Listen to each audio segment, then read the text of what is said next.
Hey, what's up? What's up? What's up? Donna St. Louis here. And I'm out and about getting ready for the Sales Academy, which happens in just less than an hour. And there's my trusty companion and sidekick, Jackson. We're out here getting a quick walk in. He's been so good today that I had to get him out. Listen, if you read the title, I lost $8 million. $8 million gone. Blink of an eye. Um, This was early on in my career, and I want to share why losing that $8 million was probably one of the best things that happened to me. When I first started out, um, many years ago in business intelligence, and we were in running a business intelligence company, first time CEO, or I'm sorry, first time COO, first time, really being an entrepreneur, just really getting out there being an entrepreneur. um, One of the things that happened was my business partner and I were out and we were selling these deals. We were selling these solutions. And the challenge that we ran into is that he was not good at sales at all, and I was even worse. But he wasn't good talking to people. At least I could figure out how to have a conversation. It was not his specialty at all. He was quite the introvert, not really comfortable in front of crowds or audiences. Definitely would go deep into the geek hole, and he would geek out, and you could just see the faces of people glazing over. And so our first losses when we first started was a $2 million deal, a $3 million deal, another $3 million deal, and two $1 million deals. And so if you're keeping account, what is that? 3 million, 2 million, I'm sorry, 2 million. Yeah, yeah, I lost all those. That was $8 million. I was just making sure my math was on point. I lost all those deals. I did the pitch on all of them and I lost every one of those deals. And this is the reason I'm saying I lost those deals. I went in and I was following the exact step by step, everything that I had read in books and in emails, and everything I had learned about selling from every book I had ever read in regards to how to do sales. And I followed the pitch decks to perfection. I made everything sure everything was fine. And I started off with what they all start off with. Hey, let me tell you about who I am and my history. And just lost one after the other. I mean, I would watch people's eyes just glaze over. And I mean, I felt like a failure. I mean, I felt like a complete failure. And of course, my CEO, he didn't make it any better any worse. He was like, God, I can't believe how bad your leads suck. I was like, gee, thanks.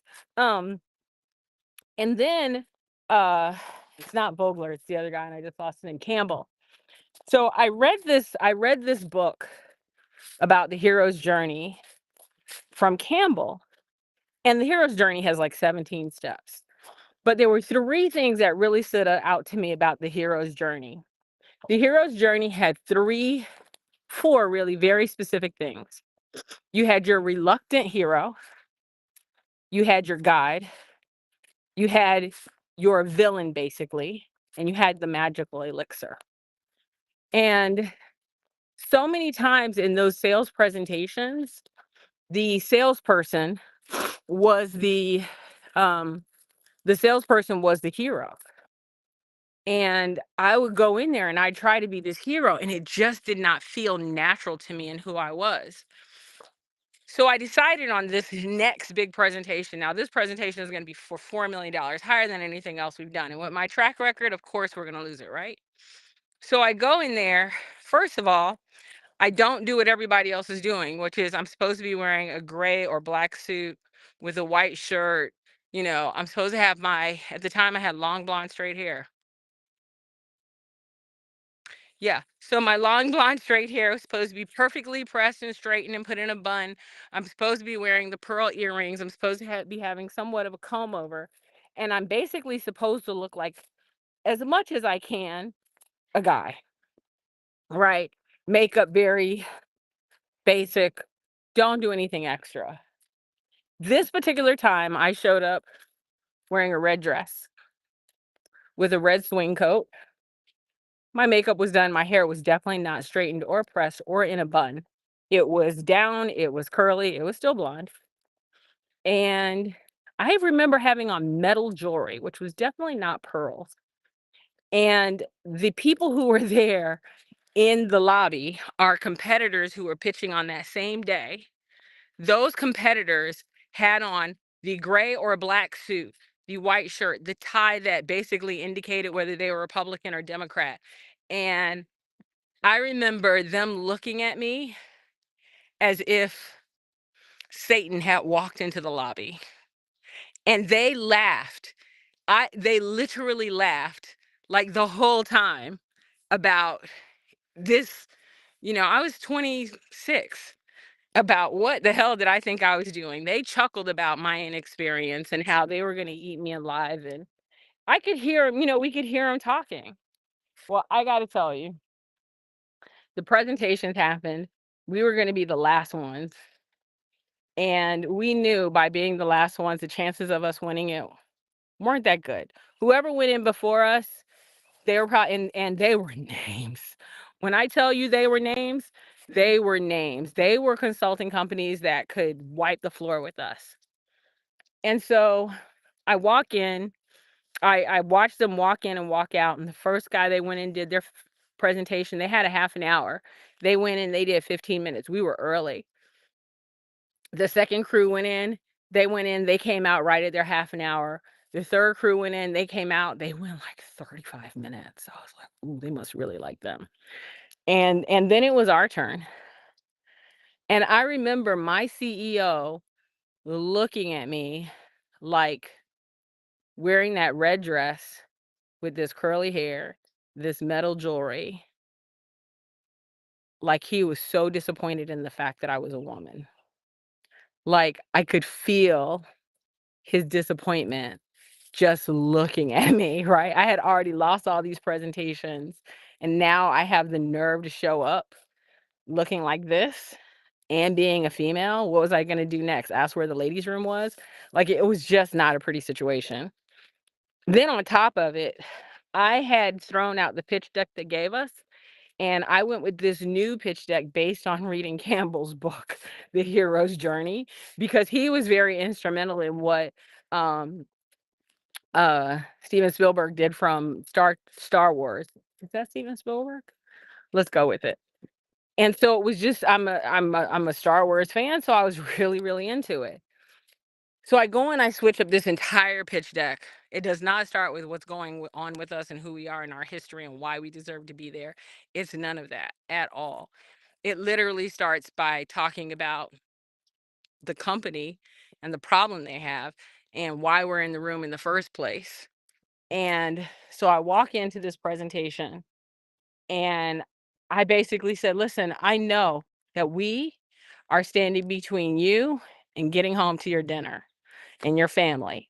So I could whip out this pitch deck and I could go through it, but you guys have already seen pitch deck. So I thought I would just start off a little different and we'll probably be in and out of here in 10 minutes rather than a half an hour of going through a pitch deck. And I asked him, I'm like, is that okay? And the one guy kinda was like, "Yeah," and he gave me it was like that, "Yeah, because you're not gonna win it anyway, so you do what you gotta do." You know what I mean? And I was like, "Cool."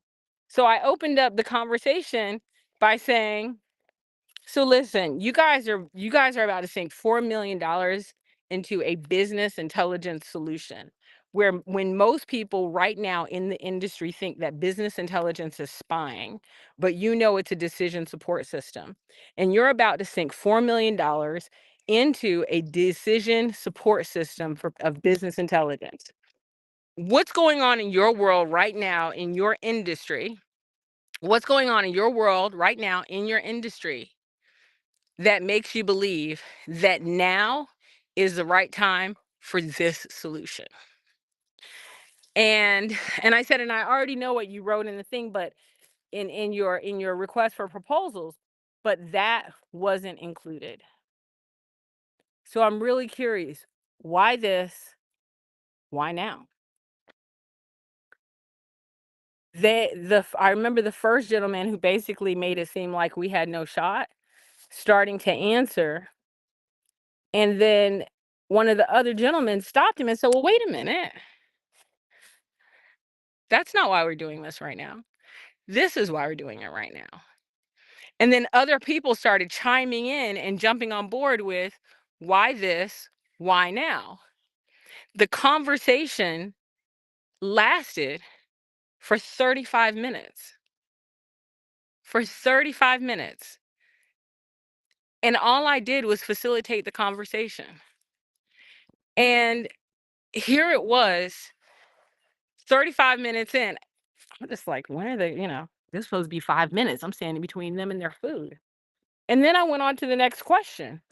Well, let's talk a little bit about what you've already tried to do in regards to getting better business intelligence and having better decision support systems. I'm sure this isn't your first thing that you tried, right?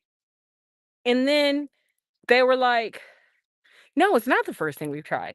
These are the other things that we've tried." And I said, "Well, why did those work? Why do you believe those didn't work? And what about them did work? What'd you love about them? What'd you hate about them?" Literally, we go on with this conversation for close to 90 minutes. 5-minute conversation, I was supposed to get 30.